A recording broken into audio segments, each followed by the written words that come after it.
آج میں اپنی بہن کے ساتھ بات کر رہی تھی اور ہم بات کر رہے تھے کہ سورہ بروج میں اللہ سبحانہ و تعالیٰ نے کچھ گروپ آف پیپل کا ذکر کیا ہے جنہیں اصحاب الاخدود کہا جاتا ہے. اور یہ اصحاب الاخدود کون تھے؟ لانگ سٹوری شارٹ، اصحاب الاخدود وہ لوگ تھے جنہیں ایک ظالم بادشاہ نے اس لیے صرف مروا دیا تھا کیونکہ انہوں نے حق کا ساتھ دیا تھا اور حق کے لیے آواز بلند کی تھی، اور انہوں نے کہا تھا کہ اللہ ہمارا رب ہے، اور اس پر جم گئے. بادشاہ نے ان سے بدلہ لیا اور آگ کے بڑے بڑے گھڑے، جس کو خندق کہہ لیں، گھڑے کہہ لیں، وہ کھدوائے اور وہ ایندھن جلایا، آگ بھڑکائی، اور اس میں مسلمان جو مرد، عورتیں اور بچے تھے جو ایمان لانے والے تھے، ان سب کو اس آگ میں پھینک دیا اور جلا دیا. حالانکہ ان کا قصور صرف یہ تھا کہ وہ انہوں نے حق کے لیے آواز بلند کی تھی. لیکن اس سے بھی زیادہ تکلیف دہ بات پتہ کیا تھی؟ جو قرآن کہتا ہے اسی صورت میں کہ اذ ہم علیہا قعود، کہ وہ اس آگ کے اوپر بیٹھے ہوئے تھے.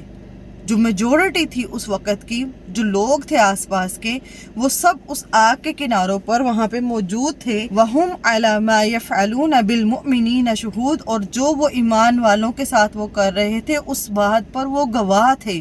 یہ چیز زیادہ تکلیف دہ ہے کہ وہ لوگ کون تھے؟ وہ خاموش تماشائی تھے جو خاموش ہو کر یہ سارا منظر دیکھ رہے تھے.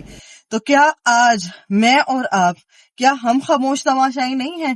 کیا فلسطین، کیا غزہ، کیا سوڈان، کیا وہ ایران کی وہ بچیاں جن پہ اٹیک ہوا اور 165 بچیاں، کیا ہم ان ساری باتوں کے گواہ نہیں ہیں؟ کیا یہ ساری ویڈیوز ہماری آنکھوں کے سامنے سے نہیں گزرتی؟ اور اسی صورت کے اگلے حصے میں اللہ سبحانہ و تعالیٰ کہتے ہیں ان بطش ربک لشدید، پکڑ تیرے رب کی بہت سخت ہے. تو وہ اور ساتھ ہی سمود اور فرعون کا ذکر ہے. تو کیا اس وقت کے جو ظالم حکمران تھے، جتنا بھی کوئی ظالم ہو، اللہ سبحانہ و تعالیٰ کی پکڑ بہت شدید ہے. دنیا کی زندگی ایک آزمائش ہے اور موت کا ایک وقت مقرر ہے کہ موت تو ہم سب کو بھی آنی ہے. اور اللہ سبحانہ و تعالیٰ کے سامنے ہم نے بھی جواب دہ ہونا ہے کہ جب فلسطین کے بچوں کے ساتھ یہ سب کچھ ہو رہا تھا، وہاں کی عورتوں کے ساتھ اتنا کچھ ہو رہا تھا اور وہ ویڈیوز بنا کر ہمیں دکھا رہے تھے، سوڈان کے لوگوں کے ساتھ اتنے مظالم ہو رہے تھے، تب میں نے اور آپ نے کیا کیا؟ تب ہم کیا کر رہے تھے؟ تب ہماری سرگرمیاں کیا تھی؟ یہ خبر ہم نے دیکھی، ہم نے سنی، اور اس کے بعد ہم نے اسکرول کر دیا. جو بھی ہم نے تکلیف دیکھی کسی کی، ہم اتنے بے حس ہو چکے ہیں اور ہمیں اتنا عادی بنا دیا گیا اس ساری چیز کا کہ کسی کی تکلیف یا کسی کا کوئی دکھ بھی ہمیں دکھی نہیں کرتا. تو ہم سے ضرور پوچھا جائے گا قیامت کے دن مومنوں کے ساتھ جہاں جہاں پہ بھی دنیا میں ظلم و زیادتی ہو رہی تھی اور تم تک ان کی خبر پہنچی تھی، تم تک ان کے بارے میں سارا پیغام پہنچا تھا، تو تم نے تب کیا کیا تھا؟ تم نے کیا اپنے وسائل کا استعمال کیا تھا؟ یہ تو سورہ بروج ہمیں استقامت کا سبق دیتی ہے. مومنوں نے حق کا ساتھ دینے کے لیے اپنی جان کی بھی پرواہ نہیں کی تھی.